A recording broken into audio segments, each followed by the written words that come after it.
kabarnya? Kali ini Kak Kristi akan memanggil dua teman Kak Kristi loh. Shalom. Apa kabar Kak Kristi? Baik dong. Kak Tere gimana? Luar biasa, Luar biasa. Kakak di mana nih kabarnya? Luar biasa, kemarin kita udah ngerayain Natal online ya. Kak Iya. Tere ikut nggak? Ikut dong Kak. Oh ikut. Kak Tere menang nggak? Kita kan kayak ikut Kalau ikut lomba, Tapi Kak. selamat buat adik-adik yang sudah menang lomba. Pertahankan, tetap rajin sekolah minggu ya. Iya. Nah, sekarang kita mau mulai ibadah. Yuk, Kak Tere doa ya. Oke, mari kita berdoa. Adik-adik mari kita berdoa. Tuhan Yesus, terima kasih Tuhan atas berkat-Mu ya Bapa. Sebentar kami akan memuji, memuliakan nama-Mu, Tuhan yang selalu lindungi kami ya Tuhan. Semuanya Tuhan kami serahkan ke dalam tangan-Mu Tuhan, hanya di dalam nama Tuhan Yesus Kristus. Haleluya. Amin. Amin. Kita kan masih merayakan kelahiran Tuhan Yesus. Yesus. Berarti kita harus selalu bersuka Bersukacita. cita karena hari ini adalah harinya Tuhan. Mari kita mau bersuka cita. Coba kita tunjukin sukacita yang terbaik. Oke.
Kita di sini mau tampil beda Kak Tere? Iya Kakak. Iya dong, kita adalah anak-anak yang luar biasa.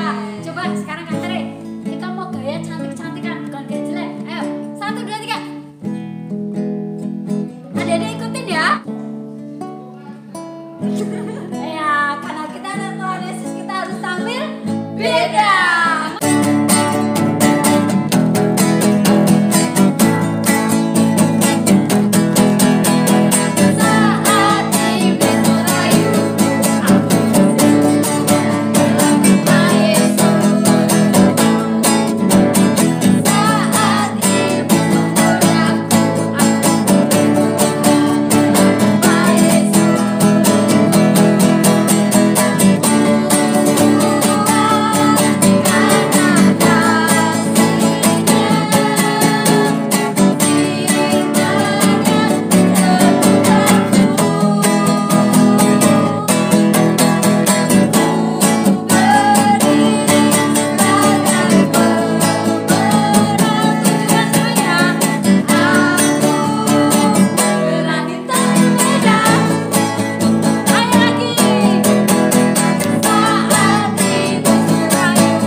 Kak Tere nggak boleh namanya malu. Kita semua harus berani tampil beda. Oleh karena firman Tuhan. Sekarang kita mau dengarkan. Mau dengarkan firman Tuhan. Iya, senang ya kalau kita kayak cantik-cantik ya. Gak ganteng-ganteng. Tapi saat ini kita mau dengar firman Tuhan dulu adik-adik ya. Yuk.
Kami buka hati kami Tuhan untuk firman-Mu. Buka hati firman-Mu. Ku ingin menjadi seperti Yesus. Berfirmanlah Tuhan, dan melakukannya setiap Kudus yang manis,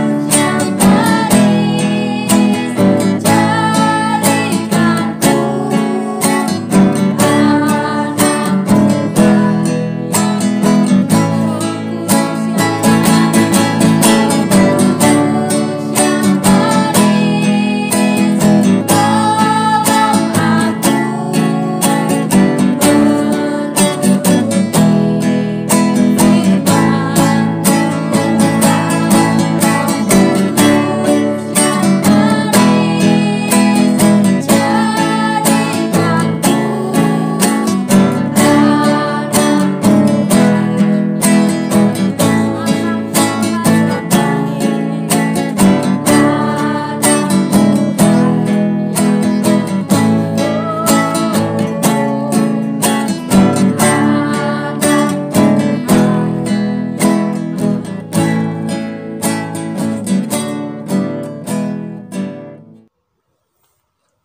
Adik-adik, sebelum mulai firman, mari kita berdoa lebih dulu. Lipat tangan dan tutup matanya ya. Mari kita berdoa. Bapa di surga, Tuhan kami Yesus Kristus, terima kasih. Kami sudah boleh memuji, memuliakan nama-Mu ya Tuhan, melalui kesempatan ibadah pada minggu hari ini ya Tuhan. Saatnya kami mau duduk diam untuk mendengarkan firman-Mu ya Tuhan. Tolong kami ya Tuhan, Roh Kudus-Mu bekerja melalui diri kami ya Tuhan, supaya kami bisa menangkap hikmat Tuhan, apa yang akan Tuhan sampaikan pada hari ini ya Tuhan. Roh Kudus yang menuntun, mengajar dan memberitahu kami apa yang harus kami lakukan ya Tuhan. Kiranya juga hamba-Mu ini diberi hikmat daripadamu, supaya apa yang hamba-Mu ini sampaikan ya Tuhan sesuai dengan kehendak-Mu. Terima kasih Tuhan, di dalam nama Tuhan Yesus Kristus kami berdoa dan ucap syukur.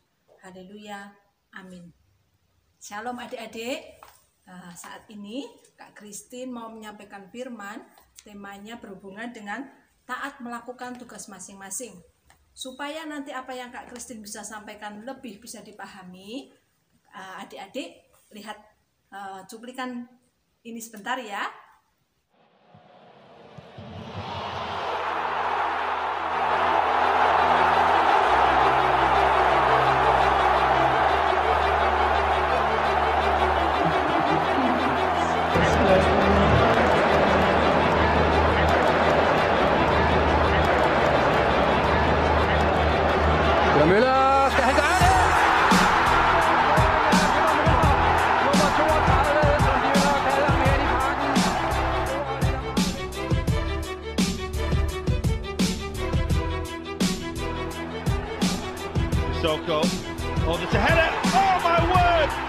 The first was good. The second is ridiculous. Solari. Good ball for Roberto Carlos. Popped into the penalty area towards Zidane.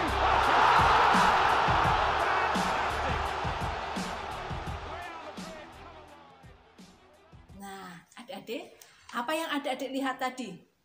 Sebuah pertandingan sepak bola.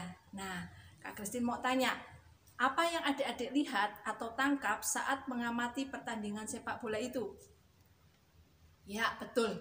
Di situ nampak sebuah tim. Di dalam sebuah tim ada yang kelihatan seperti ada penjaga gawangnya, ada penyerangnya, ada kapten timnya, ada gelandangnya. Ya, sebuah tim itu mempunyai peran masing-masing dan tugas masing-masing. Terus yang kedua, yang adik-adik lihat apa? Ya, mereka berusaha mencetak gol. Ya, betul. Dan yang ketiga apa? Adik-adik yang kalian lihat? Kerjasama. Ya, adik-adik lihat kan bahwa di dalam satu tim itu tidak hanya satu orang yang bekerja sendiri, tetapi ada kerjasama dari beberapa orang atau rekan satu tim. Nah, adik-adik, di dalam satu tim itu meskipun mempunyai peran yang berbeda-beda, contohnya yang kakak sampaikan adalah pertandingan sepak bola, ada yang bertugas sebagai penjaga gawang, ada yang bertugas sebagai kapten tim, ada yang bertugas sebagai gelandang ataupun penyerang, mereka tetap mempunyai satu tujuan yang sama. Tujuannya apa adik-adik dalam sebuah tim sepak bola? Tentu saja mencetak gol, ya kan?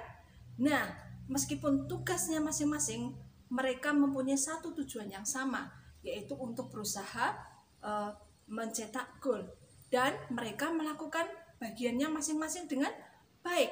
Meskipun peran dan tanggung jawab mereka berbeda, tetapi dengan tujuan yang sama, mereka akan bekerja sama, saling membahu-membahu dan mengambil peran yang menjadi bagiannya supaya sampai terwujud dari tujuan tim itu untuk sukses, yaitu mencetak gol.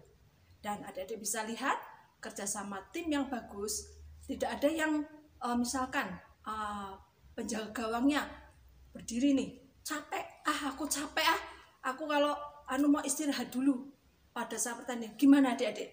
Tentu kerjasama dari teman-teman yang lainnya sudah menggiring bola akan menjadi sia-sia karena ada satu orang yang tidak melaksanakan perannya. Nah, itu tentang sepak bola.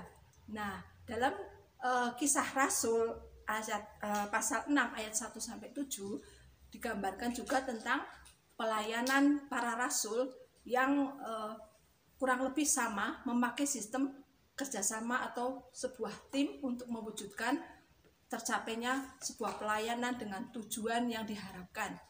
Pada zamannya para rasul, jemaat mula-mula yang masih sedikit tiba-tiba berkembang, lama-lama berkembang menjadi sangat banyak. Bahkan menurut informasi yang disampaikan mencapai 3.000 jiwa. Wah, jumlah yang cukup besar adik-adik ya.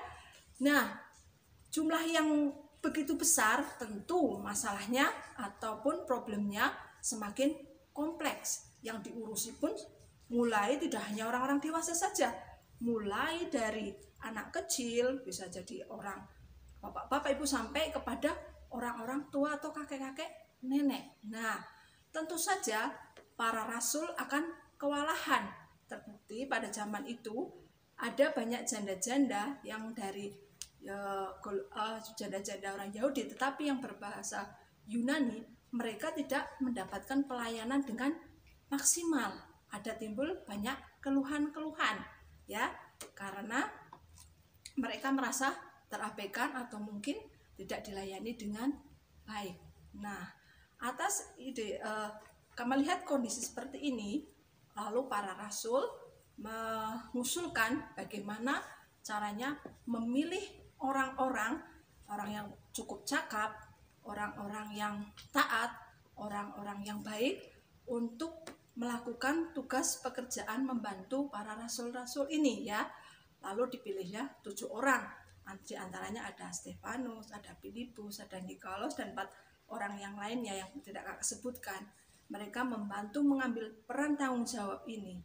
Akhirnya supaya setiap masalah yang ada di dalam pelayanan itu bisa tercukupi. Misalnya dalam sebuah gereja, tidak mungkin Bapak Gembalanya akan mengurusi semua kegiatan, akan mengurusi anak-anak, mengurusi orang dewasa, mengurusi orang tua. Ada remaja ya di tempat kita, ada kaum dewasa muda.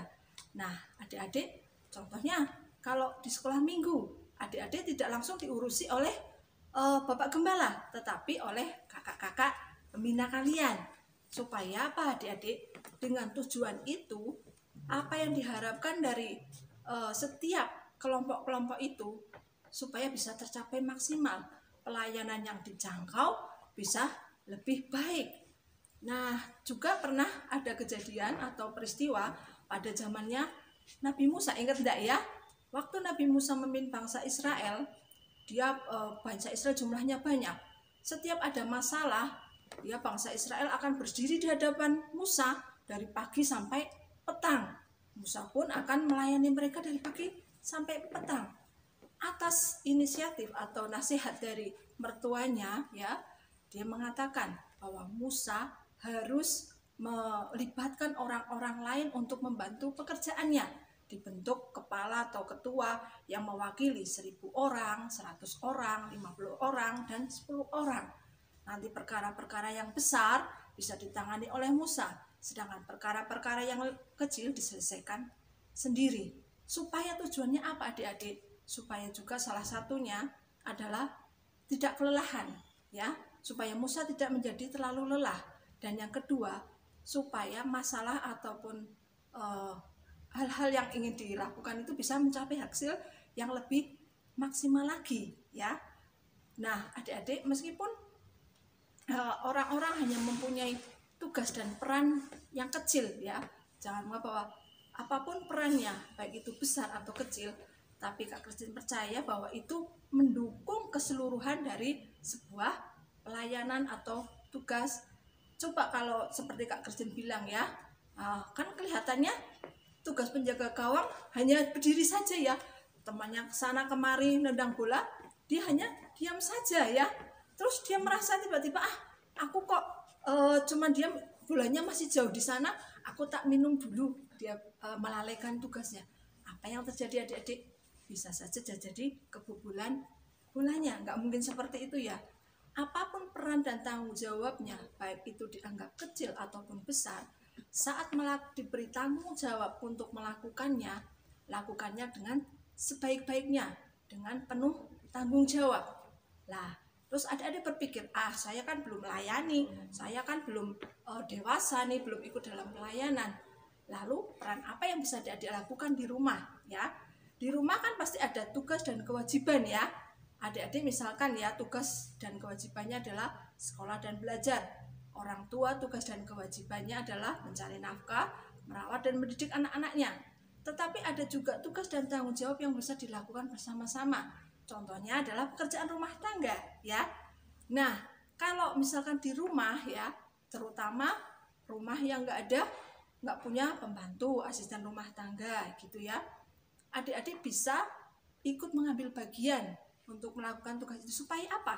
Pertama, mamahnya nggak kelelahan. Dan kedua, tugas-tugas pekerjaan rumah tangga itu bisa terselesaikan dengan baik, dengan cepat.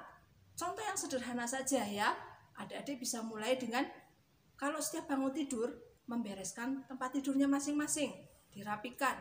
Atau meja belajarnya, setiap belajar, buku-bukunya setelah selesai belajar, jangan berserakan, tata kembali dengan rapi. Atau setelah mainan, jangan sampai dibiarkan mainan tergeletak, nanti mamanya yang akan repot mengurusi, mengembalikan, karena merasa itu hanya tugas mama saja ya. Kasihan kan orang tuanya kalau harus melakukan tugas banyak, pasti mama-mama juga bisa kelelahan. Dan mungkin ada banyak hal yang harusnya bisa dikerjakan menjadi tidak maksimal adik-adik. Nah adik-adik, itu contoh yang bisa Kak Christine sampaikan melalui firman ini.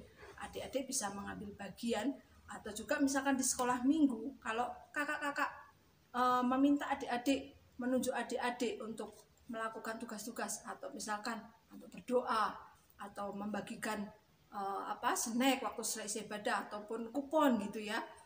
adik-adik harus bersedia belajar untuk melakukannya.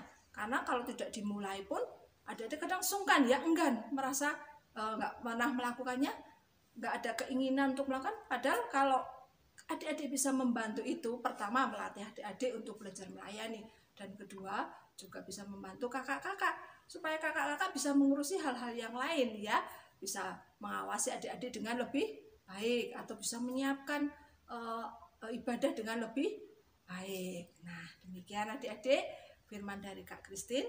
Semoga adik-adik bisa mendapatkan berkat dari firman ini. Ayat hafalan untuk minggu ini diambil dari Lukas 16 ayat 10a. Barang siapa setia pada perkara-perkara kecil, ia akan setia juga pada perkara-perkara yang besar. Nah, sebelumnya setelah kita selesai firman hari ini, Kak Christine akan tutup dalam doa. Ya, mari adik-adik kita berdoa. Tuhan Yesus, terima kasih untuk firman-Mu hari ini ya Tuhan.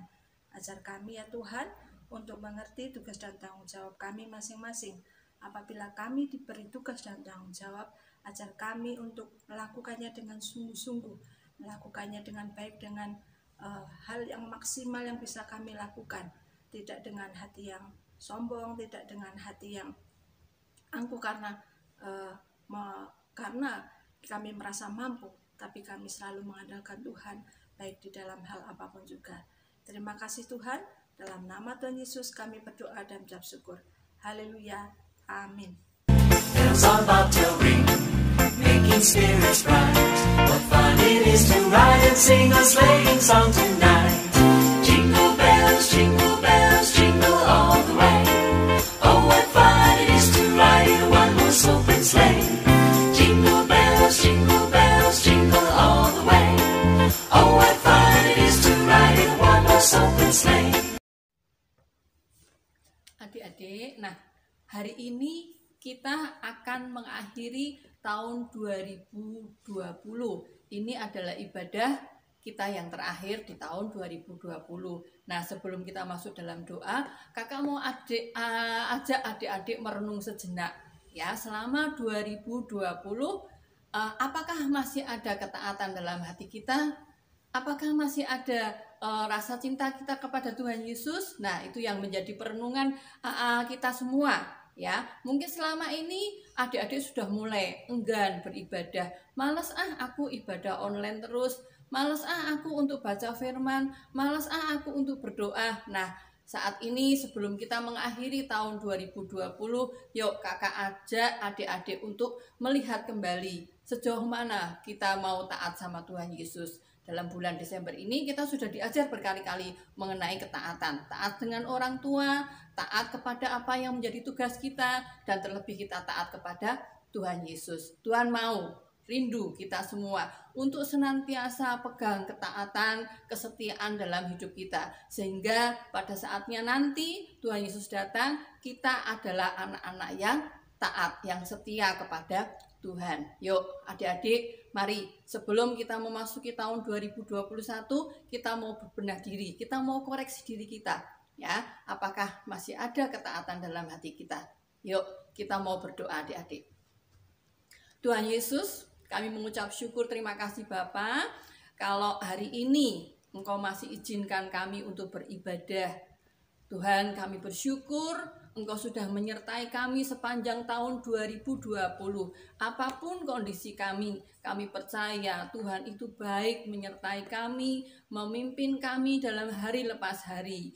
Ampuni kami Tuhan, jika selama tahun-tahun yang lalu, hari-hari yang lalu, kami kurang taat, kami mulai bosan, kami mulai enggan untuk beribadah, kami mulai meninggalkan firman-Mu. Mari Tuhan ampuni kami Bapa, dan biarlah saat ini, hari ini menjadi momen yang baik buat kami untuk kami kembali kepada Engkau. Kami boleh kembali belajar untuk taat kepadamu Tuhan. Karena kami tidak tahu Tuhan untuk tahun ke depan memasuki tahun 2021 apa yang harus kami hadapi. Tapi kami mau taat kepada Engkau. Kami mau mengandalkan hidup kami kepadamu. Kami mau menaruh hidup kami ke dalam tangan kuat kuasa Tuhan. Dan kami percaya Tuhan akan pimpin kami di tahun-tahun ke depan untuk dapat menjalani hari-hari kami bersama dengan Engkau Tuhan. Mari Yesus, ini yang menjadi kerinduan kami. Kami mau kembali taat kepada Engkau. Kami mau terus setia kepada Engkau. Sampai nanti akhirnya Engkau datang Tuhan,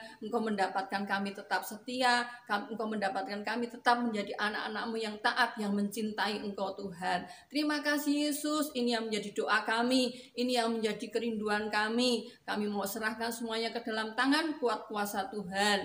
Mari Yesus, saat ini kami juga berdoa buat bangsa negara kami. Engkau sendiri akan turunkan belas kasih-Mu atas Indonesia. Indonesia boleh dipulihkan, Indonesia boleh dimenangkan, Indonesia boleh mengalami damai sejahtera, ada keamanan dalam bangsa kami, dan ada pemulihan buat negeri kami Bapa. Mari Yesus, Engkau pimpin pimpinan bangsa ini, Bapak Presiden Jokowi dan seluruh menteri, staf jajarannya, orang-orang di dalam pemerintahan, mereka yang sudah Engkau tetapkan untuk memimpin bangsa ini, biarlah mereka boleh memimpin dengan takut akan Tuhan, dan biarlah mereka boleh menjalankan pemerintahan dengan hikmat yang dari Tuhan. Setiap kebijakan yang mereka ambil itu semua seturut dengan kehendak-Mu, dan kami percaya bahwa itu mendatangkan kebaikan buat kami. Kami berdoa buat kota kami Pekalongan, ada damai sejahtera, kesejahteraan atas kota kami, ada keamanan atas kota kami Bapa. Terima kasih Yesus. Berdoa juga buat tim medis yang saat ini masih berjuang untuk melawan COVID-19. Engkau sendiri akan tutup bungkus mereka semua dengan kuasa darah Yesus. Mereka boleh terlindungi di dalam Engkau, dan mereka boleh bekerja dengan baik. Mereka boleh melakukan setiap apa yang menjadi tugas kewajibannya dengan baik Bapa, dengan perlindungan yang dari Tuhan. Dan juga orang-orang yang saat ini terpapar sakit, Engkau yang akan berikan kesembuhan.